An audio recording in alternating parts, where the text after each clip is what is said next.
They said, "The master is coming to honor the town today, and none can tell at what house or home the master will choose to stay." And I thought as my heart beat wildly, what if he should come to mine? How would I strive to entertain and honor the guest divine? And straightway I turned to toiling to make my house more neat. I swept and polished and garnished, and decked it with blossoms sweet. I was troubled for fear the master would come ere my task was done, and so I hastened and worked the faster, and watched the hurrying sun. But right in the midst of my duties, a woman came to my door. She'd come to tell me her sorrows, and my comfort and aid to implore, but I said, "I can't stop to listen or help you today.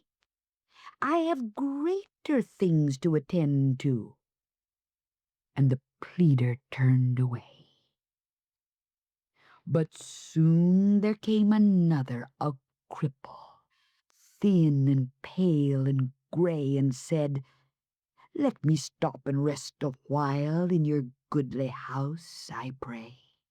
For I've traveled far since this morning, and I'm hungry and faint and weak, and my heart is full of misery, and comfort and help I seek." But I said, "I'm grieved and I'm sorry, but I cannot help you today, for I look for a great and notable guest." And so the cripple went away.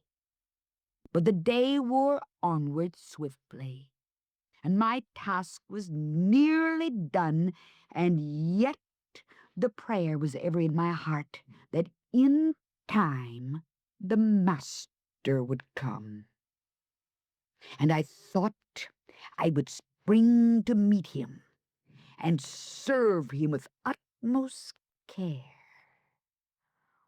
when a little child stood by me with a face so sweet and fair, sweet, but with the marks of teardrops, and his clothes were tattered and old, and a finger was bruised and bleeding, and his little bare feet were cold. And I said, "I'm grieved, and I'm sorry. You are surely in need of care, but I cannot stop and give it. You must hasten and go elsewhere." And at the words, a shadow swept o'er his blue-veined brow. "Someone will feed and clothe you, dear. Can't you see I'm too busy now?"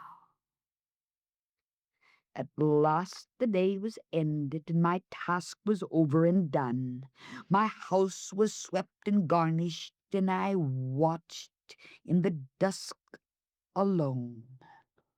Watched. But no footfall sounded, and no one came to my gate, and no one entered my cottage door. I could only pray and wait. I waited till night had deepened, but the master had not come. "He has entered some other door," I cried, "and gladdened some other home, and my labor has been for nothing." And I bowed my head and wept, and my heart was sore with longing, but in spite of it all, I slept. Then the master stood before me, and his face was grave and fair. "3 times today I came to your door, and craved your pity and care. 3 times you sent me onward, unhelped and comforted. and the blessing you might have had was lost, and your chance to serve has fled. O Lord, dear Lord, forgive me. How could I know it was thou? My very soul was ashamed and sank in the depths of regret and woe. And he said, the sin is pardoned, but the blessing is lost to thee. For the comforting notch of the least of mine, thou hast failed to comfort me.